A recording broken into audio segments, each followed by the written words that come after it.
Hey, this is the World Advice Channel 2. What I want to talk about today is a topic of how we can end the cancel culture issue.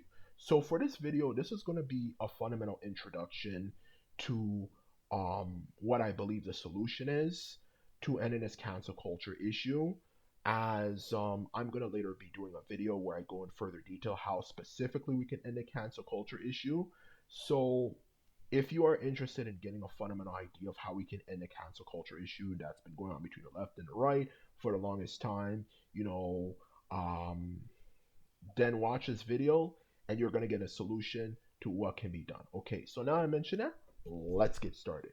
So, when it comes to ending the cancel culture issue for that matter, the simple answer is to end the cancel culture issue, something that needs to be done in order to do it is something known as drawing a line.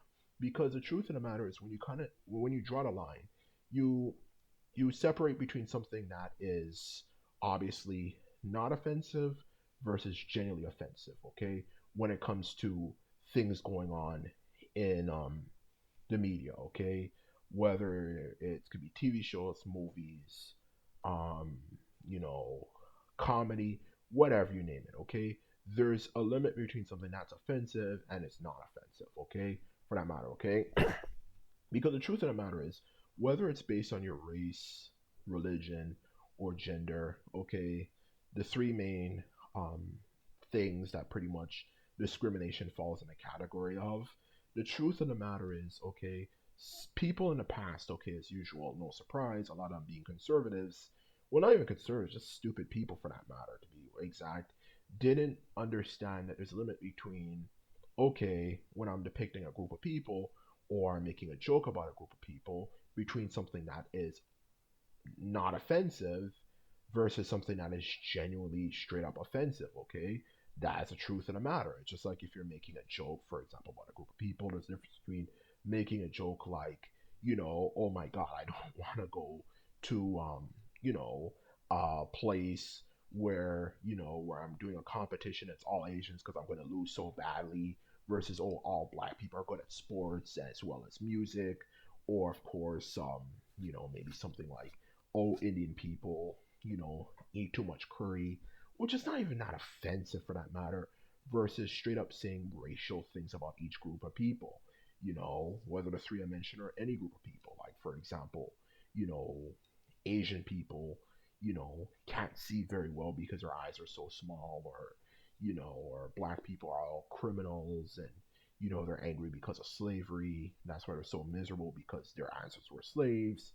You get the point. Like, there is a limit between something that is not offensive versus that is genuinely offensive, okay? For that matter, okay? And that's the truth of the matter, and that's what we need to do in order to, of course, resolve this whole cancel culture issue, okay? Because the truth of the matter is, believe it or not, contrary to popular belief, I don't believe if we set a limit, people would get offended, still, if anything, okay?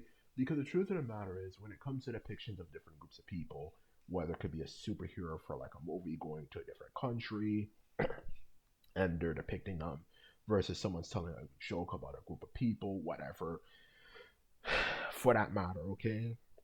If you make this stuff very mild and not generally straight up offensive, for that matter, then I don't think people would get offended. Because if that was really true for that matter, okay, whether it could be based on generic stereotypes or this and that, then why have historically people never really complained about these sorts of things before? Because for the longest time, for decades, at least, of course, pretty much when the civil rights era ended, from like maybe the 1980s to 1990s to 2000s, you never really heard people really complaining that much about the depictions of their group, whether you're Native American, African, Asian, and so on and so forth, for the most part, even though a lot of the media back then did kind of make depictions that weren't necessarily, well, the most accurate, or even just for that matter,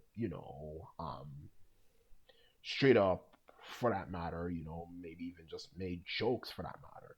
Because the truth of the matter is, why would somebody get offended by something that's like a light joke for that matter? That's not even offensive. It's just like when you are with people, there's a difference between making a joke that's a light joke when you're with your boys, your friends, whatever you like to say, versus something that's very offensive, like, oh, this is why you're adopted, or this and that, or this is why you're in a class you were in at one point, a special ed class, versus just simply saying, yo, man, man, you're into, like, for example, you know, you are into some weird stuff when it comes to the things you eat. Like, you eat some weird stuff though. Like things like that, for example. Like there's like of course there are exceptions and so on and so forth, but overall you can fundamentally notice there's a difference, okay? Because the truth of the matter is, when it comes back to my point about different groups and cultures being offended by different things, the reason why people got offended is because some people took things too far and it became a case of, okay, this is not like something that's supposed to like just stereotype something, just like as a joke. I'll just use comedy as an example for that matter here. Like, this is not a joke. This is straight up like blackface type stuff, yellow face, brown face, whatever you like to say. Like, this is just straight up offensive. And this is exactly what I am trying to get at here. There is a limit to media depictions. Because in the end of the day, the whole point of the media anyway, most of the media anyway, not even most of the media, literally all the media, at least the main media, is they make fun of everyone. They joke around everybody and every group of people in their own way. There's been mad white jokes um, that have been made by TV shows and movies and whatever in the media in general. So if it's like that, for that matter, for crying out loud, if they make fun of everyone, then why would anyone get offended? And it's common sense that for something that's a light joke, like, oh, all Indians people, you know, eat too much curry or something like that, it's not even that bad. There's a difference between that and just straight up calling them a packy, for that matter, or saying that, you guys are, are dirty, you guys are dirty savages or something like that. Like, it's common sense. And that's the truth of the matter. No, that's exactly what I'm trying to say. And this is the reason why we're having these discussions, is that some people took things too far from something that was a joke to something that's straight up offensive. So this is why we need to learn how to draw the line. Okay? And that's exactly what we have to do. Okay? And to go in further detail, what I mean by drawing a line, there's three categories of where you draw the line. First and foremost, do not make racial derogatory terms towards people of any race, for that matter, okay? Secondly, do not disrespect any historical figures for a particular race or religion, for that matter. That matters a lot to them. And thirdly, do not make fun of atrocities, whether it could be maybe the Holocaust, the African slave trade, maybe, for example, another one could obviously be maybe easily, the Native American genocide, like basic things that just kind of just come down to just straight up common sense, for that matter. If you don't make fun of those three main categories of things, then I don't think anyone would really have as much of a problem with stuff, okay, for that matter. And that's the truth of the matter. Because there's something known as drawing the line.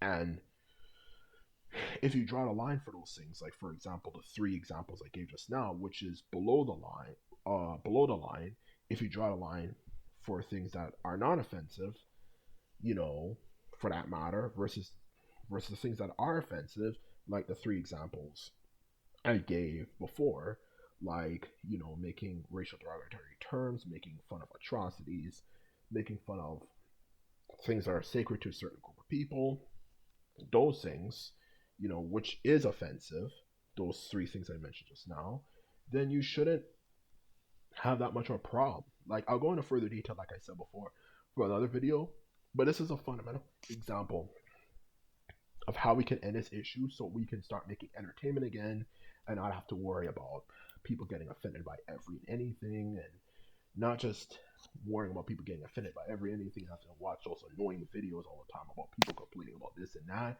but also people can be more free and open with the things that they put in their media without worrying about people getting, you know, getting offended, which of course, if they get offended, then people are going to complain, and that can obviously cause problems for the studio because they lose money and so on and so forth. Yada, yada, yada. You get the point. So, if we can obviously draw a line, then media will be like how it was before, like in the 1990s and 2000s, where it wasn't even really that bad. versus now where everybody's scared to say everything because people get offended by fucking everything. And that is the truth of the matter. So anyway, this is my video on what I believe can be done to end cancel culture. All I can say is that I hope you enjoyed this video.